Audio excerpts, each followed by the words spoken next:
Ichi the Witch. I have been very excited to talk about this story. It is phenomenal. It is beautifully drawn. It has two of the most talented people in the industry and is currently on track to be one of, if not the biggest new manga to come out from Weekly Shonen Jump. I am not a big indulger for fantasy stories. Don't get me wrong, I like them, but there's something about the novelty surrounding fantasy that feels oddly repetitive to me. So a lot of the times I tend to enjoy fantasy stories that have a bit of a hook or a bit of a uniqueness to them that help it stand out on its own a little bit more. Safe to say that I'm wary going into fantasy stories.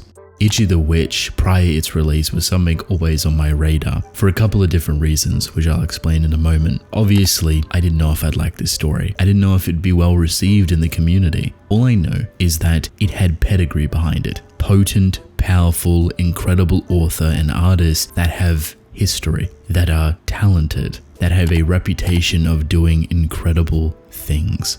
Already, this combo between incredible author and incredible artist was shaping up to be something very special, and we're now 20, almost 30 chapters later, and it's paid off exponentially. Ichi the Witch is already selling as much, if not more, than a majority of Weekly Shonen Jump stories. It has about 200,000-300,000 copies in circulation alone, with only 2 volumes in only Japanese, but it's also selling around 60,000 to 100,000 copies per volume. If you don't care about numbers, that's okay, don't worry. It's doing really good. Big number means big good. Now you might ask, what has led this story to be one of the new pillars for Weekly Shonen Jump moving forward alongside Kagurabachi and potentially other new upcomers? A lot of different things. Not only is the story fantastic, beautifully conceptualized, has a unique premise to it, the artwork is absolutely gorgeous, top to bottom, left to right, super creative, super crisp, super pretty, but it also goes back to talent. This is Osamu Nishi. She is the author of Ichi the Witch, and you might know her. She is currently also doing another story in a completely different magazine called Iruma-kun. This is all of the stuff that she's worked on and all of the animation adaptations that Iruma-kun has, including spin-offs, etc. This story alone has close to 400 chapters. If you count the spin-offs and everything else, it might be closer to 500 perhaps. That story is very well received. A lot of people really like it. The artist, and someone I've been following for years, is Shiro Usazaki. Now you might remember that name, and unfortunately not for the best reason. Not to bring up or extrapolate a pretty traumatizing past, but unfortunately Zaki was the artist for Act Age, not the author. And with what happened with Act Age and that author's reputation and the disgusting things that they'd done was not only beyond a horrible thing, but had a lasting effect for Zaki, the artist. When that situation happened, and Zaki obviously being innocently connected to something so vile and disgusting, she withdrew from the community, from art, from public eye. And who can blame her? It would take a little bit of time for her to come back to the public eye, to start drawing again, to start doing promotions, and to really find her footing within the industry, but not as an artist for a manga. For a while, it seemed like she was doing promotional artwork for brands, designer brands specifically, a lot of clothing orientated stuff, as that's what she kind of excels within, and you will notice that directly within Ichi the Witch. So when we found out that Ichi would be penned by Nishi, the author of Iruma-kun, and Uzasaki's return to the industry, everyone was over the moon. This story had the most chance to succeed. It was always going to have such incredible support for both of these people, and it has paid off exponentially and not without good reason. I believe that Ichi the Witch, this author, this artist, is a match made in heaven. And I wouldn't be surprised if this is one of the biggest stories for many, many years to come, to reshape and reorganize a lot of Weekly Shonen Jump's priority and focus. That is not to take away from other established incredible stories like Kagurabachi, for example, another very central pillar of Weekly Shonen Jump's future going forward. Both Kagurabachi and Ichi the Witch are special, and for entirely different reasons. If you do not know anything about Ichi the Witch, let me tell you about it. So this is a fantasy story. It's beautifully depicted as one. This world is filled with conceptual beings known as magic, and these magics come in all different shapes and sizes for all different things. Sometimes it can be a physical object, other times it can be metaphorical, other times it can be conceptual. Depending on the level of what those magics represent, they could be incredibly powerful, world-destroying individuals, or they could just be little flies on the wall. A nice range, a nice variety.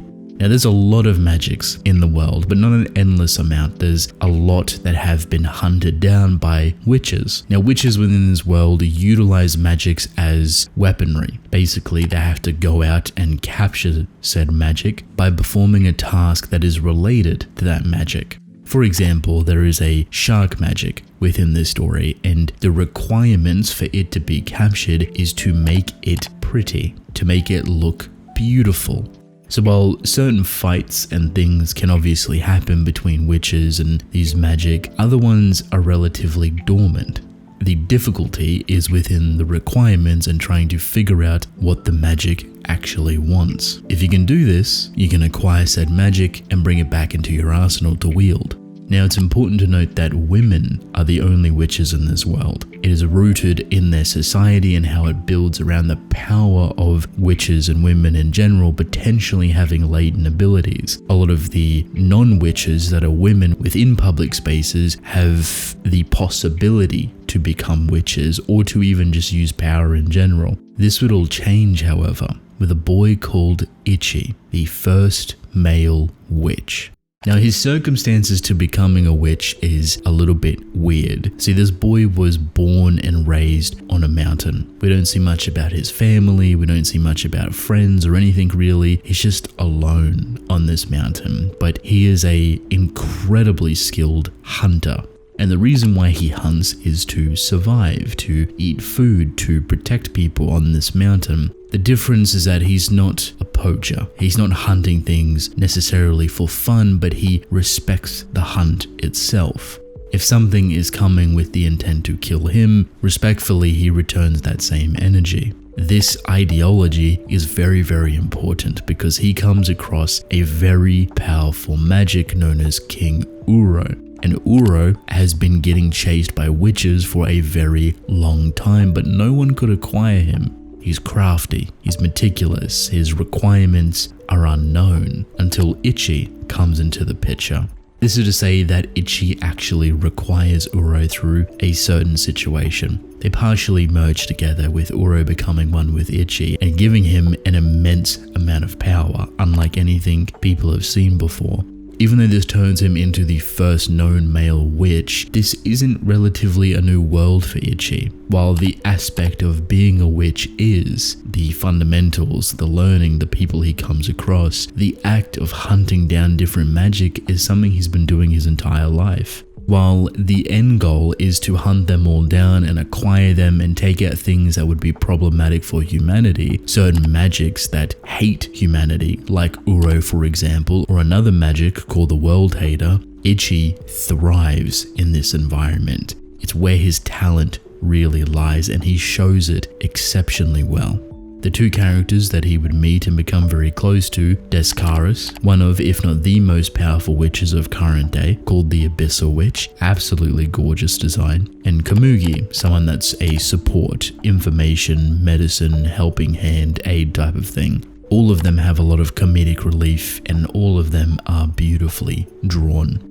This story has the perfect balance of the high-octane, massive, horrifying destruction and battle-orientated direction that you would want for a weekly Shonen Jump story, but also has the love, the charm, the charisma for its characters. They stand out so much. They have so much personality. They have so much to give. Descaris is arguably one of the funniest characters in Weekly Shonen Jump, just off her personality alone, just off the different facial expressions that she makes, how she treats Ichi and Komugi. But the story is also bright and bubbly and balanced perfectly with a ton of disgusting, hateful magic.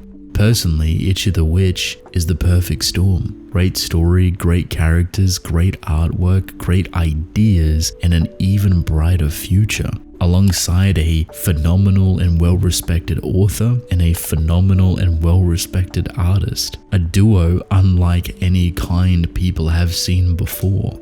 Arguably, perhaps even hands down, the most talented new manga to release in Weekly Shonen Jump.